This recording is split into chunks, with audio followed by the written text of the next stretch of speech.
Well, welcome. I'm Norman Van Aken. You're at the Miami Culinary Institute. And today's class is on the molasses marinated breast of duck, which is a really fun dish. I love to do it with duck. Duck is awesome off the grill, but many of you will be used to cooking with chicken, and that's fine too. As a matter of fact, pork is really good with this. It's very, very flexible. If you're a fisher person, and you want to try it on fish, I would only say that use something that's good and fatty like salmon or more steak-like our local swordfish, because it's a pretty aggressive marinade. And if it is fish, it won't marinate for that long, but it is for the duck. We're going to marinate it for a while. But first, let's make the marinade. And this is a dish, this molasses marinated duck, that has lots of back and forth ingredients. Now you'll see this is a nice size batch, but I'm preparing this for the restaurant. At home, you'll be making something smaller. But this is molasses, which, as I mentioned, it's called molasses marinated duck, so you need molasses. And molasses is really potent and full of great sugary flavors. So that will be a start. Now, with molasses, you have sweetness. And so you'll see me go in a different direction now with the other ingredients. Here's tomato, which has acidity. There's no worry about as far as being in a particular sequence with this one. Very simple. I'm going to mix that up well in a few minutes. Stone ground mustard. Stone ground mustard, which adds a nice zap of flavors.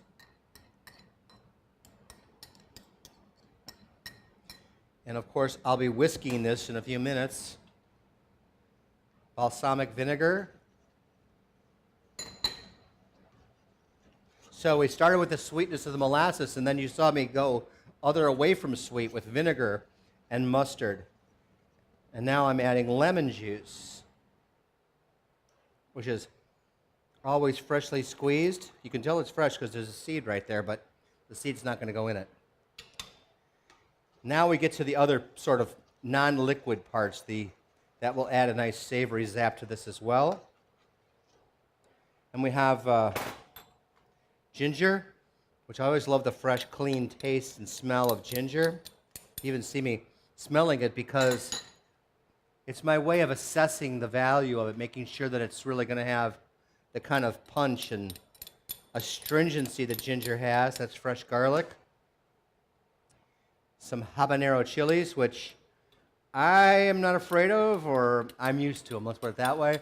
But if you are beginning your love affair with chilies, like I was many years ago myself, you might want to cut back on those or use a different kind. But if you're a chili head, you won't mind.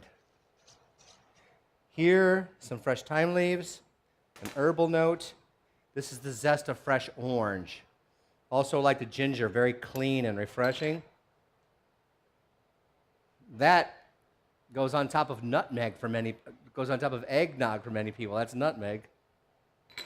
And then some cayenne, chili, and some pepper, and some salt. And then this is just mixed around. I don't have a whisk in front of me, so that's okay. Just use my spoon. And this marinade now is ready.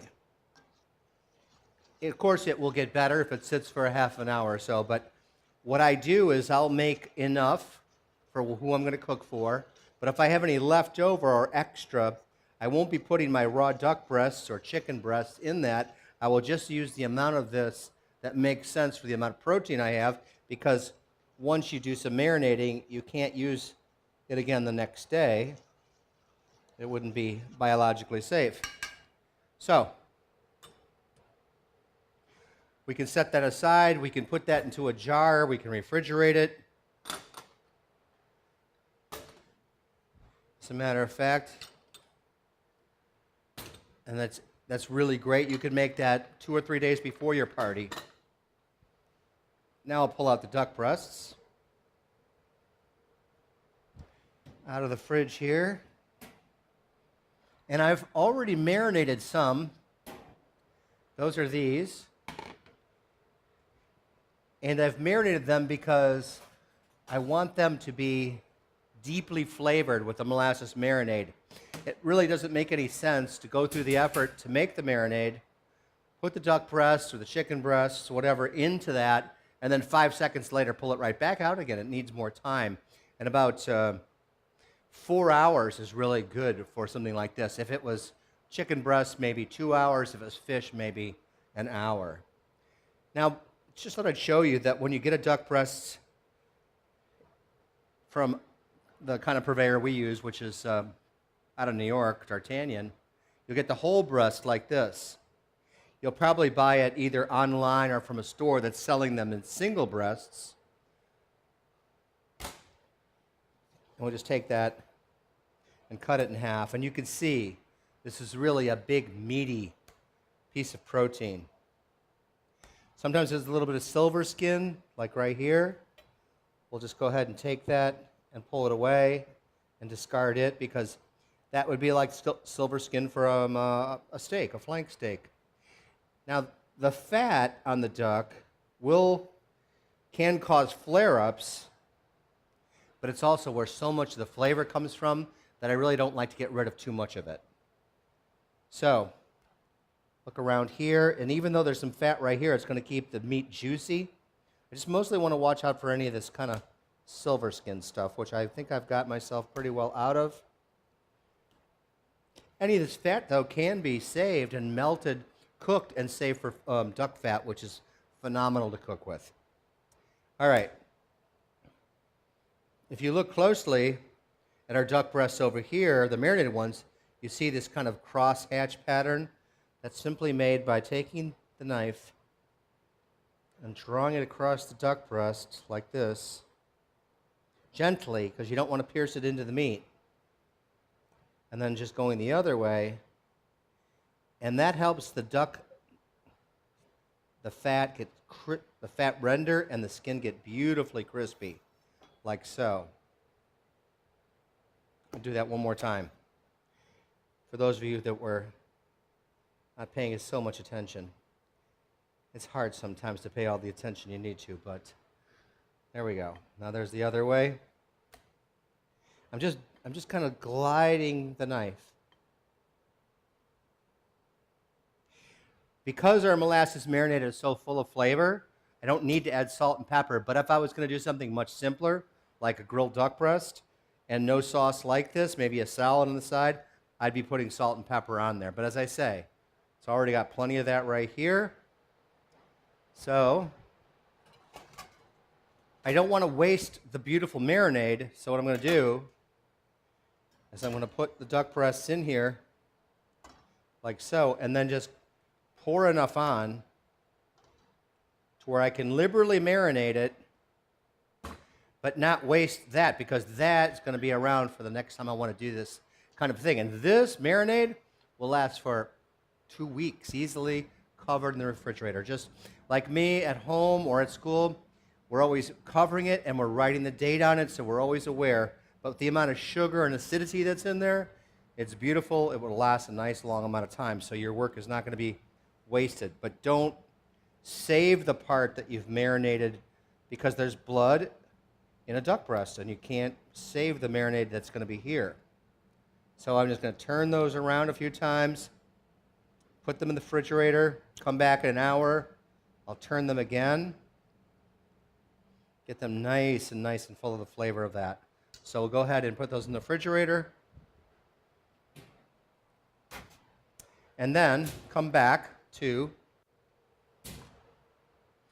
our duck breasts that have been marinated for a while, okay? Duck breasts, it was the French really that discovered that to treat the duck breasts differently than the legs was really a great idea. And the reason being is that the duck breast is very much like a steak, and you do not want to cook a steak well done or even medium well, or in the case of something as lean as a duck breast, and it may sound odd to you that a duck breast is lean, but it is lean because the fat is all on one side, just like a strip steak. It's all on one side. So we're going to go ahead and grill these guys up. So I've got a nice warm grill. Go ahead and wipe that down, and then I'm going to take my duck breasts And start with the skin side down.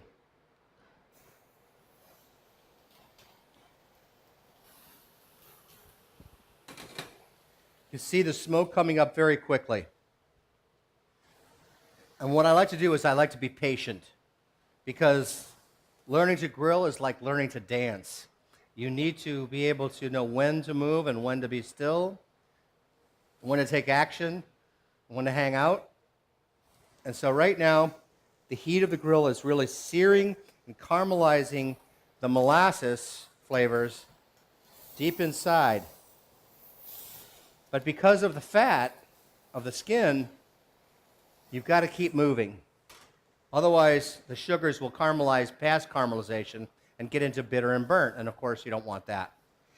For a meaty duck breast like this, it's going to take an easy 10 minutes, and many people, including ourselves here, will cook the duck breast about 50% of the way on the grill. Then we'll put it into a 350 degree to 375 degree oven, let it finish cooking in there. And so I suggest you have a sip of wine and chat with your neighbors while I cook these duck breasts. And then when it comes time, I'll take them off and show you how we're going to slice them up and serve them. All right? Have some fun, and I'll be right back.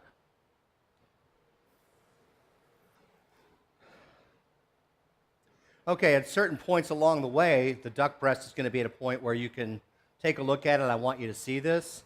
But now, I've got these nice marks here from the grill. But the marks are nice. They're aesthetically beautiful. But it's really more about how this thing flavors out. So if you don't get the golden grid like you just saw, it's okay. But you want to leave it on that grill as long as you can, because the flavor of the grill is much more desirable than the flavor of the oven in the case of something like this grilled duck breast. So we're going to do two parts. We're going to do grilling and roasting, but keep an eye on things. You want that good color. And I'll show you the underside too. I also have marks there, but not so much that that's important, but it promotes even cooking when you kind of keep track of it. Actually, you go one direction, another direction, and on the other side, the same thing. It kind of almost forces you to be patient. Take your time with it. Let nature take its course.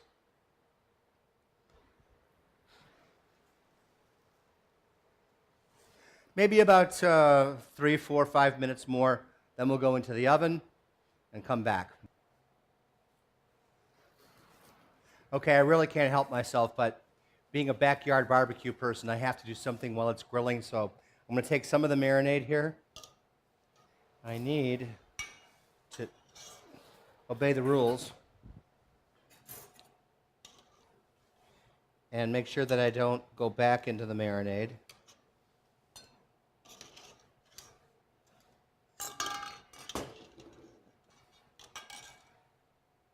And I'm going to baste this duck breast. Right now the fat side is up, so I'm going to go ahead and just put a little extra on there because there's so much flavor in this. But the fat side's up right now, otherwise I'd be worried about it burning. And go ahead and just spoon that on there for a little extra kick. But remember, don't go back in the big guy here. And then I'm going to just pull that away from that extreme flame for a minute, make sure I don't burn anything. And we're good. Continue to grill and go ahead and make the sides that you might be serving your duck breast with. I'm going to do a little mash myself. I like sweet potato mash, calabaza mash, and some sort of crunchy, crispy vegetable like a slaw is always great with grilled barbecue, so we're going to do that as well. All right, the best way to measure the temperature of the duck is to get an instant read thermometer and check it out that way. You're going to cook the desired temperature that you have. It might be 130 degrees. Some of you will want a little bit more, but that is the safest method. But it's always, always, always important to rest the meat. What happens is after the meat comes off the grill or out of the oven, the juices are still really kind of flowing. It's been very hot where that duck breast was. And so what you have to do is you have to let it sit and let those juices sort of stabilize within the duck breast. And that way, when you go to cut it, those juices won't fly out of there and make the meat more dry. So rest the meat. Even if you're only going to do one of them, which is what I'm going to do for now, I'm going to rest the meat. We have this deeply, deeply caramelized, juicy duck breast here. And the temptation would be to slice right into that thing, but do not fall to that temptation. Fall to the temptation of drinking a nice glass of wine, cocktail, iced tea, whatever it is you do drink, and just wait a few more minutes because it will make the critical difference. Don't put your salt away yet because you're going to need to season the meat. Here, I've got a nice cabbage slaw, which has a good acidity to it. A little sweet, a little tart, a little crunchy.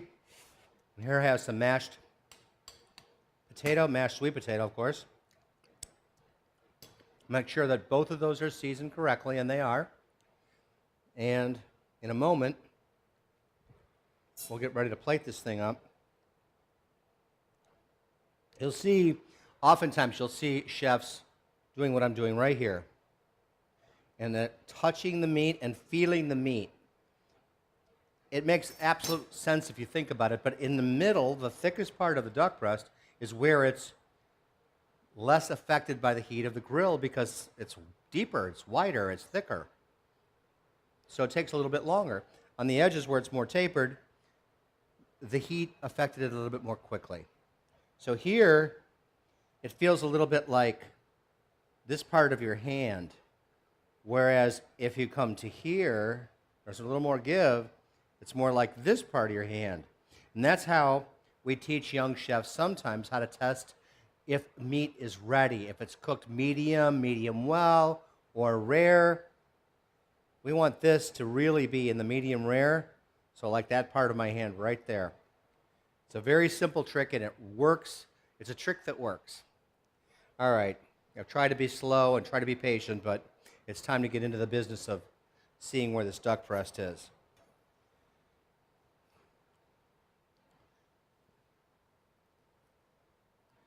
Oh yes. The duck breast, I've talked about it being like a sirloin, and you can see, especially as the camera and your eyes zoom in on it, you're going to see this luscious exterior of that caramelized, sweet skin. I want to cut nice, even, and not too thick of slices because the duck needs to be reasonably thin for it to have the texture that you will like and your guests will adore. Oh, this is one of my favorite things, not only to teach, but to eat. Now, you want to fan it out like a card player, like so, like that. Oh, that's beautiful. And because I danced it around the grill, it had a chance to cook entirely on the grill. You might wonder what I want to do with these little end pieces. I'll show you in a second. And usually a nice big duck breast like that, you could probably get 2 portions out of. Always important, whether it's a duck breast or a rack of lamb or a sliced steak. You want to go ahead and season it with some nice salt. Because while there is a lot of flavor on the outside, inside there, your guests will go, they will taste that meat and it will just be so much more lifted up. Salt provides an amazing lift. So that's resting a moment more. I have my mash, so I'm going to put that right smack dab in the middle. The sweet mash. Beautiful. Just so you can maybe see it a little bit better, I'll put that up there. Now, I don't want to lose my my fanning out sort of thing. The juices that are here are all delicious and beautiful, but I want to sort of like let them go like this so they don't mar my presentation. And just put that on top like that. It's gorgeous and lovely and delicious. And then I'll take this nice crispy, crunchy, and refreshing corsage of cabbage and lay that on top. So simple and amazingly delicious. And that's our molasses marinated grilled breast of duck with sweet potato mash and a little cabbage slaw. And if you are wondering about that duck breast that I said I was going to show you in a moment, this, of course, is what I'm going to do with it. You got to know what it tastes like. And it tastes good.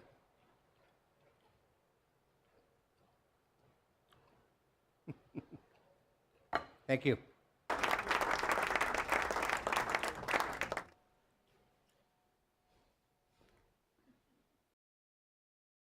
This program is brought to you by Miami Culinary Institute at Miami-Dade College.